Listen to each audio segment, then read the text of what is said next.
Cash Out had a couple of hits, and then he fell out of the spotlight and nobody knew what happened to him. But then the news broke that he had been pimping out his mother.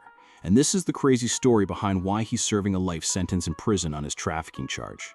Cash Out said he was leaving the streets behind after he popped off in the rap game back in the early 2010s, but then he fell off even faster than he blew up and had to find another way to get his bread up. But instead of staying legit, Cash Out started a whole trafficking ring with his cousin and his mom. Cash Out had one hit in 2012 and he was already back in the streets a year later, and that's where the cops said the RICO case started.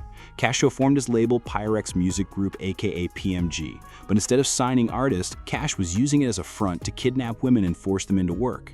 Cash Out was also making money off of OnlyFans with a woman named Boots. They were posting their tapes on OnlyFans, but Boots wasn't the only woman Cash Out was making money with. Cash Out allegedly hooked up with a bunch of women and posted the videos on OnlyFans, but it turned out some of them had been kidnapped and held hostage, and Cash Out was putting hands on them too.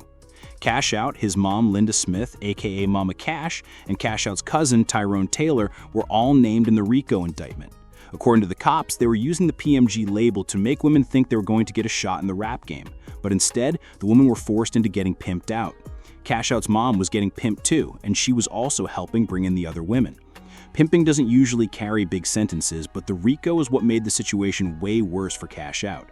If he were just pimping by himself, it wouldn't have been such a big deal, but since he had his family helping him out and they were using the record label too, the cops took the case way more seriously. Cash Out got hit with some crazy charges, trafficking and way more. He was only facing 12 months in the pimping charge, but the trafficking charges had sentences that were 30 and 20 years. A year before the case went to trial, Cash Out was offered a plea deal for 64 years and 150 years of probation. Taking 64 years is basically a life sentence, so Cash Out turned it down and decided to try and beat the case in court. That turned out to be a huge fumble because Cash Out was cooked after the witness started taking the stand.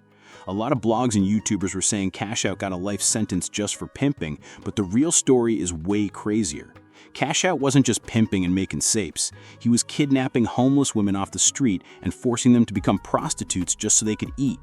One woman met Cash Out while she was outside a gas station.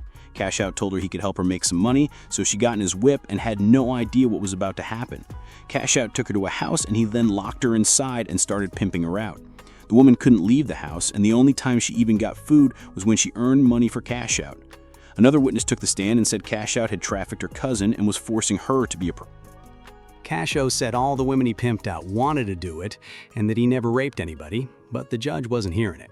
Cash Out got hit with a life sentence plus 70 years in prison on the ripping and RICO charges.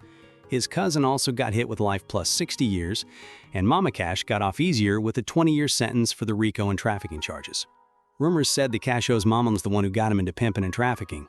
Cash Out came up in the streets, and in 2009 he beat a gun charge and decided to switch up how he was moving. He hopped in the booth and started rapping. And not before long he had a deal with a little indie label called Bases Loaded. Cash Out's first single was a track called Cashin' Out. And when L.A. Reid heard the track, he set up a meeting and gave him a deal with Epic Records. Cash Out now was already buzzing, but then they re-released it on Epic Records and it popped off. Cash Out was all over the charts, and a bunch of rappers like Chief Keef, Yo Gotti, and Young Jeezy started dropping remixes. Cash Out was on the same label as Future, and in 2013, they dropped a track with Another Country together. 2014 was the last year Cash Out had any movement in the rap game. He popped off a little with the track Sheets Workin' and dropped an album that year, but then he fell off completely. He dropped a couple of mixtapes in 2015 and 2017 that didn't make any noise, but by that time, Cash Out was already trafficking women and kidnapping them. One woman met Cash Out's cousin, Tyrone Taylor, and asked him if he could give her money for the bus.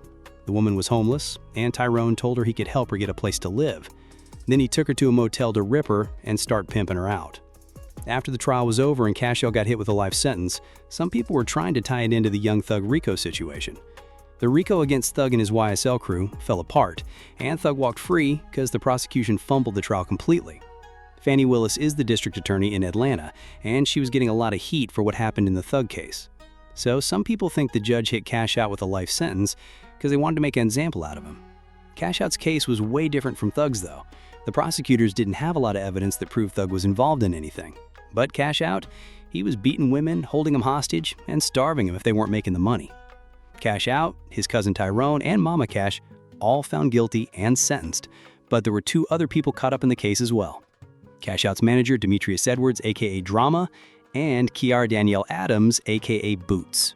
It's not clear what's going on with her charges, but there's a good chance they're going to go down for decades just like the rest.